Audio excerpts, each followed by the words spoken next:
Bom dia a todos! Graça e paz do Senhor Jesus seja com todos nós.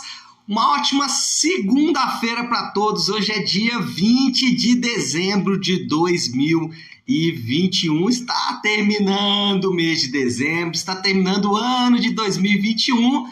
Mas glória a Deus por isso. Deus tem nos abençoado. Foi um ano maravilhoso. Apesar de todos os desafios, nós podemos afirmar que até aqui o Senhor nos ajudou. Ebenezer, até aqui o Senhor nos ajudou e cremos que vai continuar nos abençoando e nos ajudando durante todo sempre. Bom, dia 20 de dezembro, 21º dia do nosso devocional Boas Novas de Grande Alegria.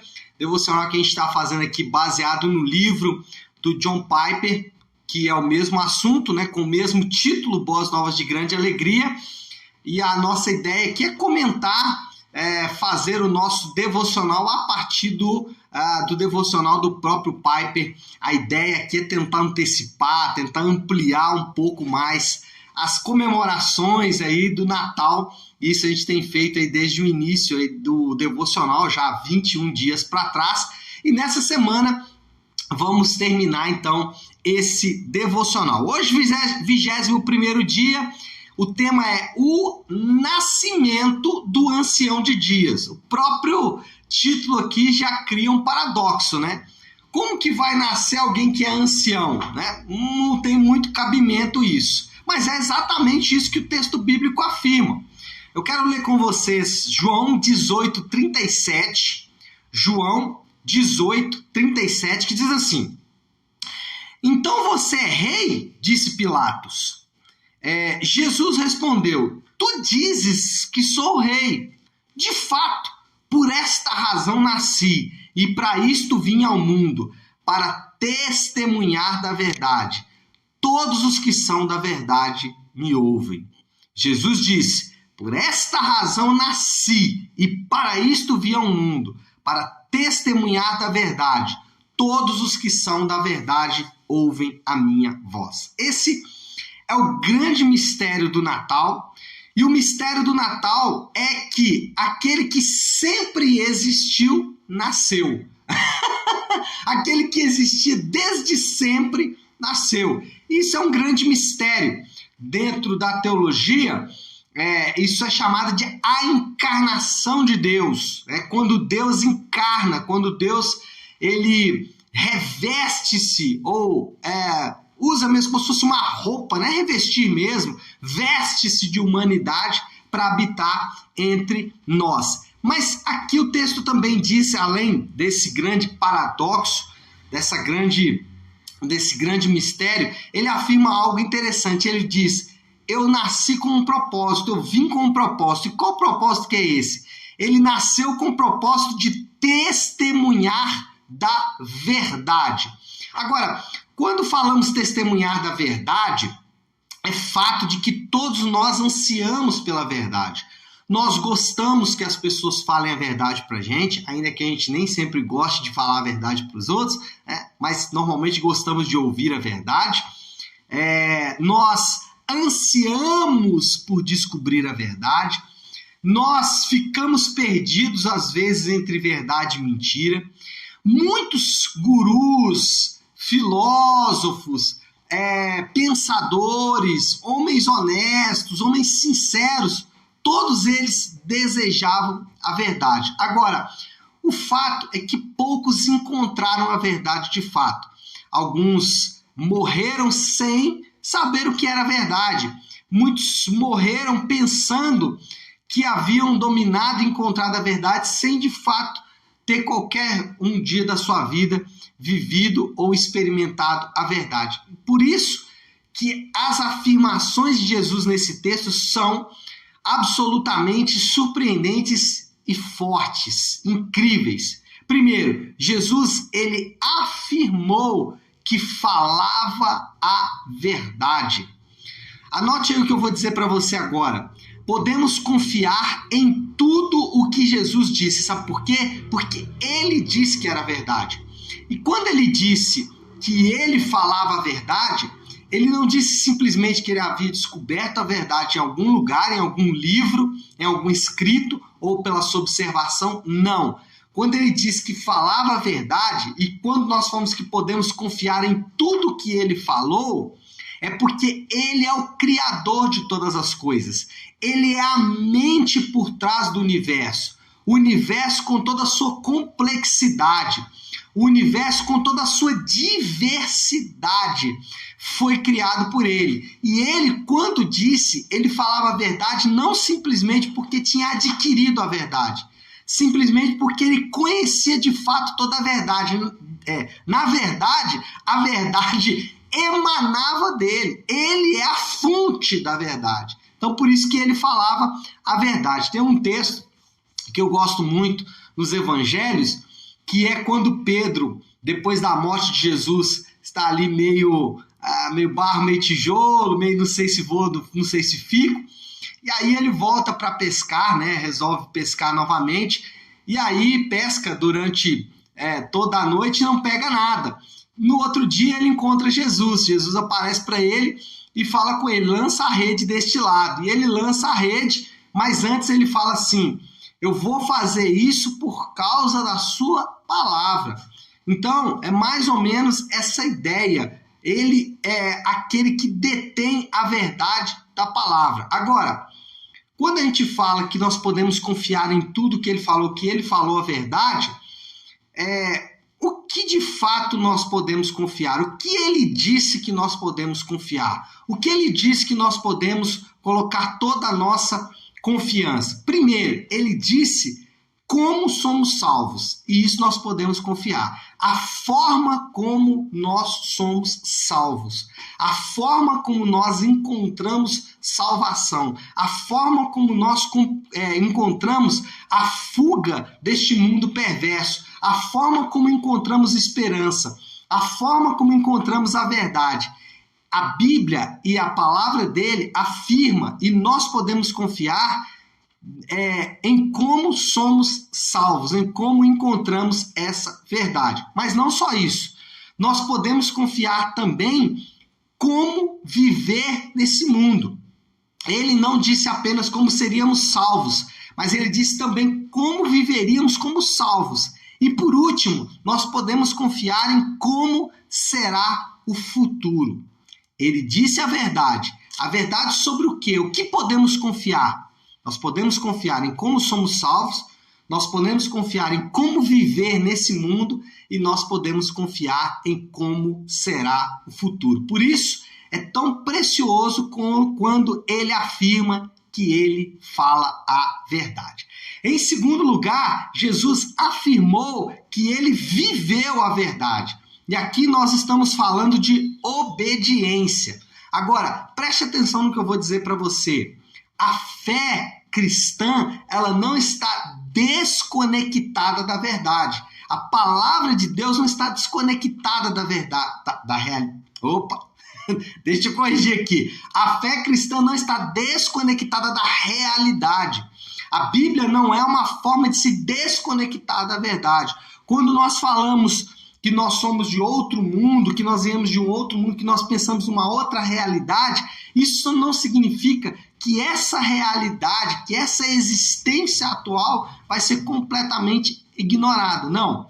Na verdade, a fé revela a realidade. A fé cristã revela como a realidade é de fato, ainda que de maneira muito desafiadora. Por quê? Porque o mundo, ele vai criar uma ilusão. O mundo vai criar um mundo de fantasia. Ele vai construir uma fantasia. Ele vai, de alguma forma, mostrar uma realidade que não é de fato. Então, por isso que muitas vezes você vai ver uma desconexão entre o que muita gente fala, especialmente na internet, nos livros, e a realidade do campo, a realidade do piso da fábrica. Você vai ver ali uma desconexão entre essas coisas. Agora, ao ler as escrituras, você vai perceber o quanto as escrituras mostram o que essa realidade, o que esse chão de fábrica é de fato. Então, quando a gente lê as escrituras, o que a gente percebe? A gente percebe o desnudar da perversidade do nosso coração e nós vamos perceber o grande amor de Deus por nós. Eu lembro de uma pessoa que estava aconselhando certa vez com um pastor e ele disse o seguinte: a Bíblia parece que não é real. Ele falava assim, a gente não consegue viver o que a Bíblia diz para viver. Gente, não existe nada mais enganoso do que isso. Será que existe alguma coisa mais real do que perdoar? Se você pensar o perdão de um ponto de vista apenas racional, não existe nada mais racional do que perdoar. Perdoar não é só uma questão de espiritualidade, de querer ser uma pessoa melhor, não. Perdão é uma questão racional. Você e eu não temos o direito, porque nós não temos nada. Tudo que nós temos foi nos dado por Deus. Então, se alguém nos tirar alguma coisa, ou se alguém fizer alguma coisa contra a gente, contra nós mesmos, ele não está fazendo contra nós, ele está fazendo contra aquele que nos deu a vida. Então, nada mais justo do que devolver para quem nos deu tudo o direito de fazer justiça. Vamos lá. Existe alguma coisa mais justa do que o inferno? Alguém pode dizer, não, como assim Deus vai mandar pessoas para o inferno? Mas, gente, preste atenção, crimes, eles devem ser punidos. Imagine você se homens cruéis e perversos não tivessem qualquer punição. Do ponto de vista prático, se não houvesse punição, não havia motivo para ser bom, não havia motivo para ser honesto e falar a verdade. Então, a fé cristã, a palavra de Deus, quando a Bíblia diz que Jesus viveu a verdade, ele estava desnudando uma realidade, ele estava desnudando, ele estava revelando uma verdade, ainda que desafiadora, mas uma realidade que é incontestável. Existe alguma coisa mais real do que servir? Existe alguma coisa mais real do que amar? Não existe, não existe. Então, quando Jesus disse que afirmou que ele viveu a verdade, nós estamos falando aqui de obedecer a Deus. Por quê? Porque ele afirmou algo sobre a realidade que ninguém afirmou antes. E, em último lugar, Jesus afirmou que estava reunindo ou que está reunindo todos os nascidos da verdade. Então, primeiro, ele disse que falava a verdade, depois ele disse que viveu a verdade e, por último, ele estava afirmando que iria reunir todos os nascidos da verdade. Lembre-se, o cristianismo é pertencer à família de Deus. Vou repetir. O cristianismo é pertencer à família de Deus. E fazer parte do povo de Deus, fazer parte da família de Deus, pertencer a esse grupo, pertencer à família de Deus, pertencer a esse povo que é reunido pela verdade, pertencer a esse povo que ouve a verdade e que se reúne ao redor da verdade, envolve algumas coisas. Envolve, primeiro, compromisso. Quando você ouve a verdade, você é reunido ao povo de Deus, você é chamado ao povo de Deus e isso envolve compromisso. Você precisa ter compromisso com isso. Mas não só compromisso, responsabilidade também. Não é um compromisso fajuto, é um compromisso responsável. Mas não é só um compromisso, é um privilégio também. Fazemos parte do povo de Deus, fazemos parte da família de Deus, pertencemos ao povo reunido em torno da verdade. Então, é um compromisso, é uma responsabilidade, mas é também um privilégio, mas é também uma proclamação. Proclamamos essa verdade, gritamos essa verdade, espalhamos essa verdade. Por quê? Porque agora pertencemos ao povo de Deus. Então, Jesus afirmou que falava a verdade, que viveu a verdade, que estava reunindo um povo em torno da verdade. Qual é a moral da história? Como nós podemos concluir toda essa nossa conversa? Ele falou a verdade, viveu a verdade e ele é a verdade desde eternamente. Então, nós estamos reunidos em torno da verdade eterna. Bom, qual é o desafio? Como a gente pode aplicar tudo isso que a gente ouviu aqui, que é lindo, que é maravilhoso, que é incrível, que é impressionante. A verdade desnudada, a realidade da nossa vida diante dos nossos olhos, a existência, ainda que desafiadora, a existência revelada para mim e para você. Como a gente pode aplicar tudo isso? Bom, grita bem alto para todo mundo que você encontrou a verdade. Isso nos torna proclamadores, arautos da verdade. Isso nos torna pregadores da verdade. Porque nós encontramos a verdade. O que as pessoas estão buscando, ansiosas, desejosas, nós encontramos. Então, sai daqui para gritar isso aí para todo mundo. Fala para o seu amigo, fala para o seu vizinho, fala para aquele que trabalha com você, fala com aquele que trabalha para você, fala com aquele que está ao seu lado na mesa, fala para o seu cliente, fala para o seu chefe, fala para o seu amigo, fala para a sua esposa, fala para o seu filho, fala para todo mundo. Eu encontrei a verdade está nos chamando, a verdade é Jesus. Jesus é a verdade por trás, é a mente por trás da criação de todas as coisas. Então, essa semana, hoje, o desafio é esse, o Natal está aí. Natal existe para nós gritarmos para todo mundo. Ele é a verdade revelada, a existência desnuda diante de todos nós, a existência revelada diante de todos nós. Amém, meu povo?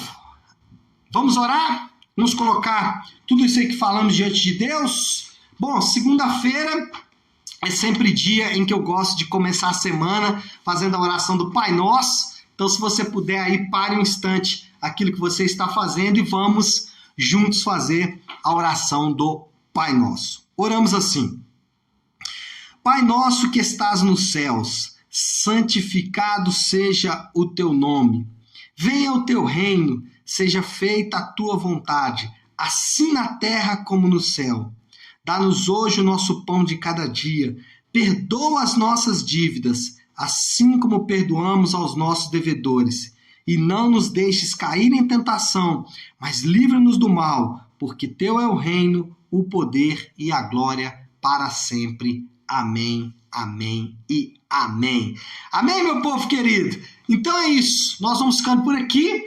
21º dia do devocional Boas Novas de Grande Alegria. Vamos com ele aí agora até o final da semana, encerrando aí essa antecipação para o Natal, tá bom? Deus abençoe. Ótima segunda-feira, ótima semana para todos. Fiquem com Deus.